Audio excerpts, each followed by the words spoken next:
look at the trend right over here. 2020-21, distance learning, right? Makes sense. Electricity costs low.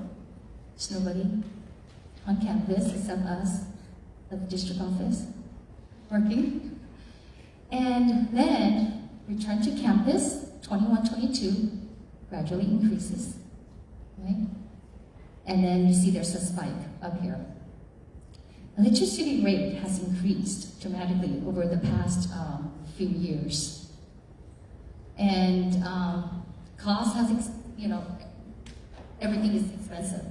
And the cost of electricity has increased as well. So just want to bring that to your attention right over here for the electricity.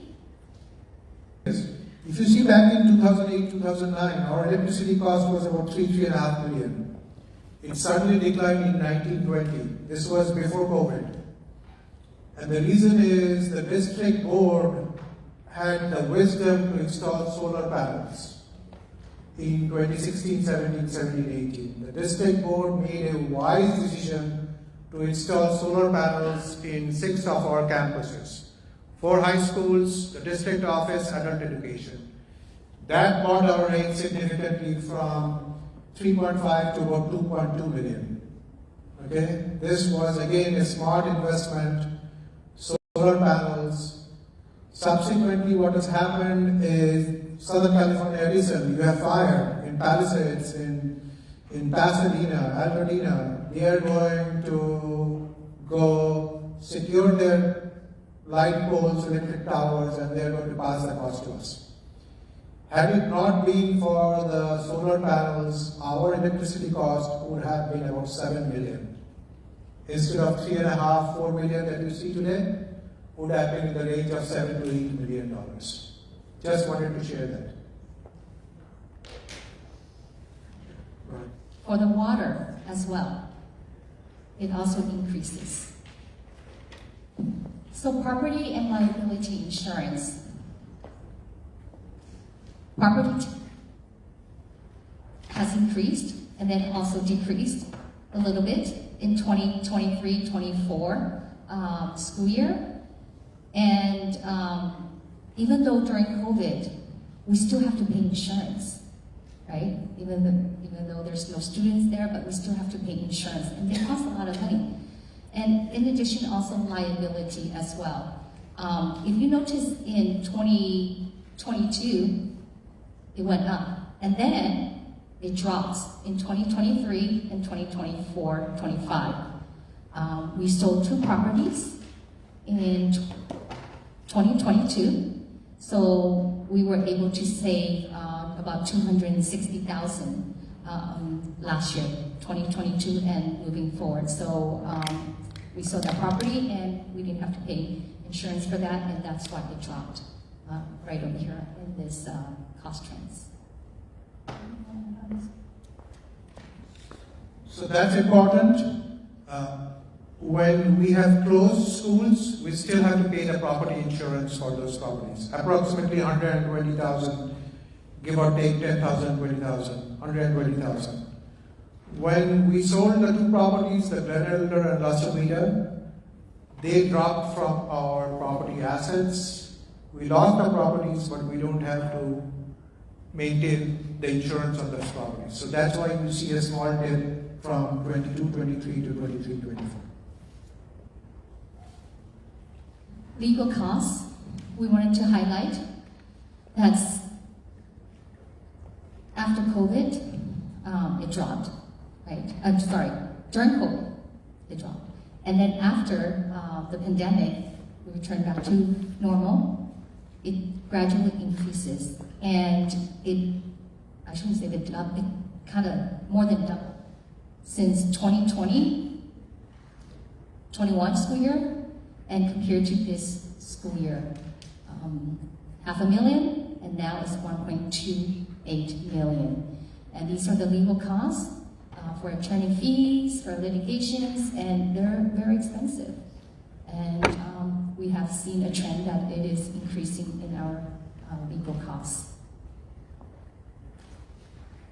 So again, to add to what Ms. Joanne said, This is a trend we are seeing. It's an unusual trend. We CBOs in the district are looking at it. After COVID, we had several lawsuits filed against the district for not services being provided. A lot of Public Records Act requests that we have to redact through legal counsel. There's a lot of polarization in views. Now you see social media, different views, and we get things that are contested. Even if we do something, the board mandated the vaccination for employees, we got challenged, so we have to provide support through litigation and use an attorney. So that's why it's an increasing cost. It's a worrisome trend because remember, we want to spend our precious dollars on kids, not spend on attorneys. But this is worrisome. This is something, our hands are tied. We are trying to see what we can do. But this is a trend across school districts in California.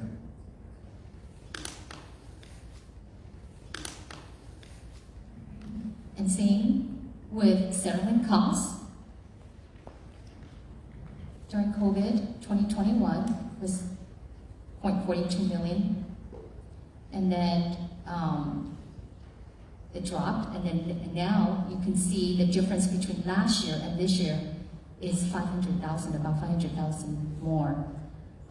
So these settlement costs range from, again, employee. So these are both workers' comp settlement as well as special education settlement. Okay? If you have seen the judgments, recent judgments in court cases, there is unfortunately student accidents, and we receive, although we are covered by insurance, we have deductibles. There was a recent case on our school district, an unfortunate case, where we settled back about 2 or 3 years back. A student, unfortunately, in the special education fell back, accident, and things didn't happen as it should happen. So these are some of the settlement costs, even workers' comp, because the medical costs have gone up. If a worker is injured in a job, just to do a reconstructive surgery, those costs are being reflected on the settlement. So we are seeing an increase in settlement costs. Although from a cost perspective, this is about 100,000, 290,000. This year we are expecting about 730,000. It's a worrisome trend because it's spiking. Okay.